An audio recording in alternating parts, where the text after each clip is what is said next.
So I was born in New Orleans, Louisiana on September 15th. My parents were pretty young at the time. My dad has slanted eyes, so that's why I draw him looking like this the whole time, like kind of an alien. My mom's Native American and French, and my dad is Japanese and Spanish, so that's where I get my looks from.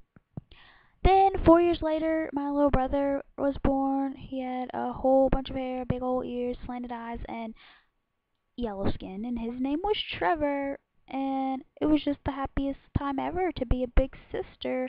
Thought it was just the greatest thing to be a big sister. We had these shirts that said, "I'm the little brother and I'm the little big sister," and it was just exciting.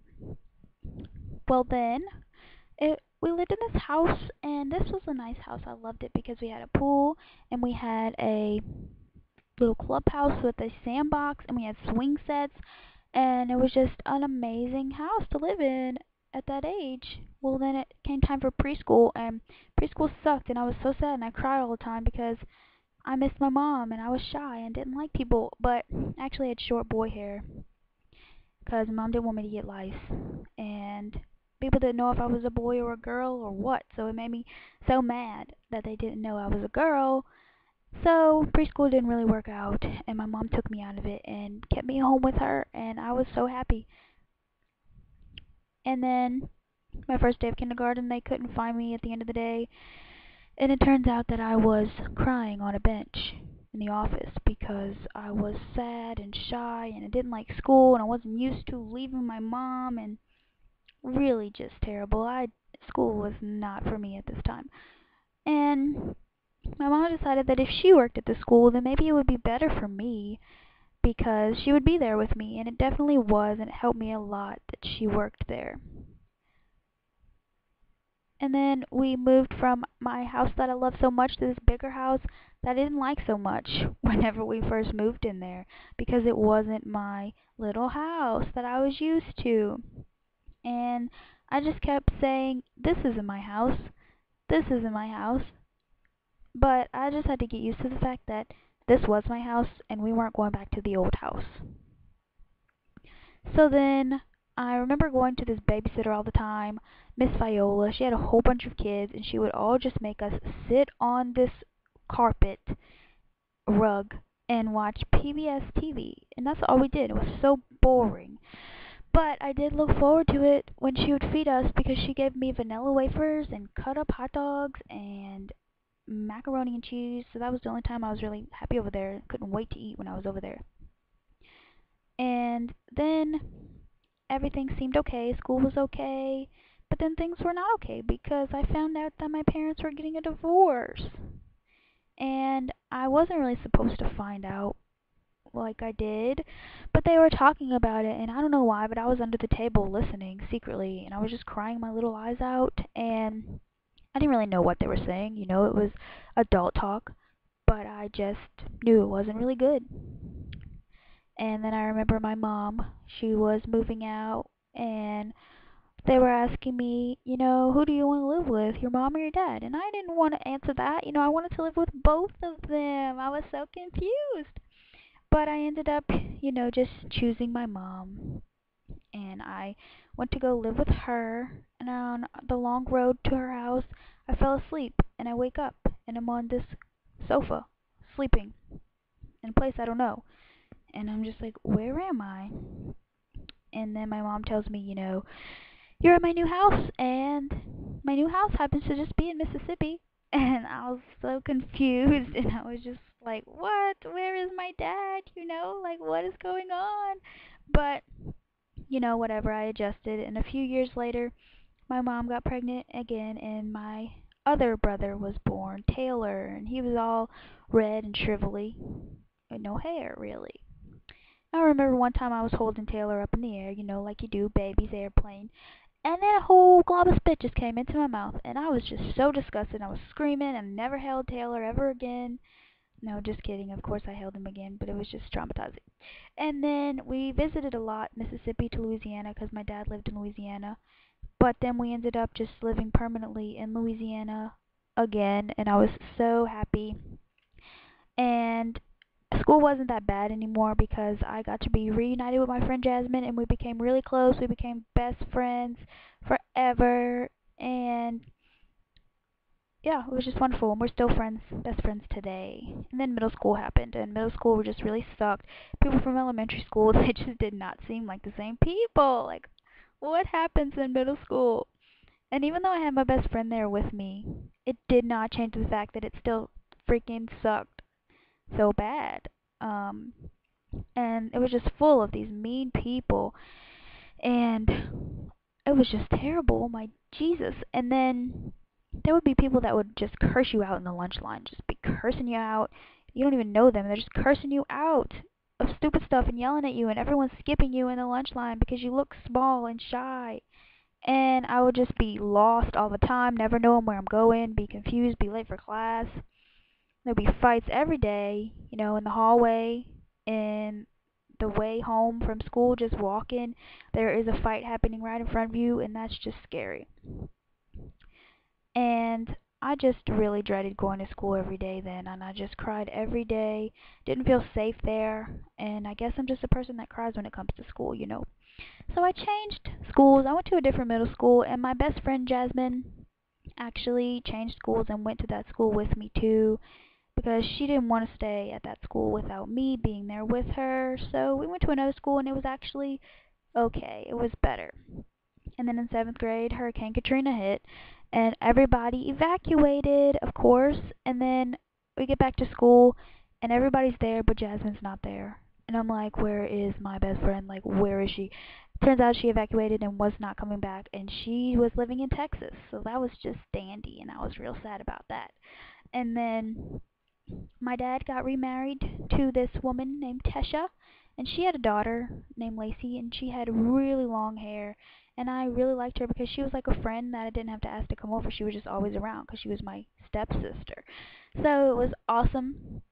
And then I also had a little baby cousin that turned into my sister because of complicated reasons, and it was just the best thing ever to have a little bitty baby sister because I never had a baby sister. It was great to be a big sister. It was totally different having a little sister, and I just loved her. And then we moved back to Mississippi because my stepdad got a job there. And then that's when I had to start high school. So I started my high school in Mississippi, and it wasn't so bad. I didn't hate it like everything else, but I was really self-conscious now because I gained weight, and I had always been really small, and now I wasn't. And then in 9th grade, my little baby sister, who is now 3 years old, was gone to live with somebody else, another family. They adopted her, and I've only seen her once since then, and I just think about her every day, and it was so sad when she had to leave us. I didn't get to say bye or anything. She just had to leave, and it's just made me sad ever since. I was really depressed, but I didn't tell anybody I was depressed. And you just get over things. So in the 10th grade, I had my first boyfriend, David. We met, and I liked him because he had long hair and he was tan, and he played the guitar and he sang. And we ended up dating for 4.5 years, and he made me a lot less shy because he was really outgoing and I was really shy. So, I don't know. He just opened me up, I guess, a lot more. I don't know. And then I moved a lot. I moved a lot in my lifetime. And I think I've lived in over 17 houses. I'm not even exaggerating. Probably 20. It's not normal. So, then, I remember one day I was mad because nobody could cut my hair like I wanted them to cut it. And I looked up on YouTube how to cut your own hair. And then that's when I found JJ Tutorials, and she is the only video that I found that had a full haircut that was showing how to do it yourself, and it was cute. And then I discovered the whole YouTube beauty community, and it was just amazing because I never knew this existed. I found people like Juicy Star and J-Lo Smack and Candy Johnson, and it was just amazing, and I was so obsessed. I would just watch them all the time and learn all of this stuff and buy all of this makeup, and it was just great. I never knew it existed out there, so I had something to do with my time, and I was just obsessed. And then I remember for Christmas I asked for my own camera because I was inspired to do my own videos and just put myself out there. So my dad got me one, and I was so excited. And then I put myself on my own channel on the internet to be judged and looked at, and it wasn't so bad. I'm still awkward, but whatever. So I got a few views here and there, and my views built up a little bit. They're never really huge, but I don't care. I was just so happy that people were watching me, or that somebody actually cared to watch me, because I was watching all these people for so long, and then finally I was the one that was people were watching, and it was just crazy. But I had a dumb username, blah 33. But I don't care, because that's how you guys got to know me, and that's the channel that you guys follow me on my cosmetology journey, which is a big thing in my life. I met a lot of people that I will never forget and that I just love, and I'm just so glad that I met them. So, Kat and Kaylin and Phoebe and Christy and Susanna and Lorna, and just really cool people. And I learned a lot there. I learned so much in cosmetology school that I'm able to now share with all of you guys, and it also helped my confidence level way, way more. It helped my confidence level and helped me step out of my shell a little bit.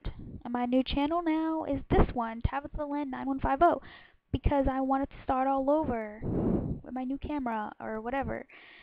And then, so I went from Cosmo to college again. I'm back in college, and I had my first job at JCPenney.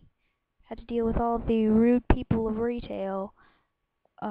And now I work at Walgreens, where I deal with the really, really rude people when it comes to their drugs. And I guess the world is just full of rude people. And my relationship with David ended, and of course, I'm sad about it. It's not the best thing ever, but, you know, things happen, and I hope that I can just focus on myself now, and things will just slowly get better.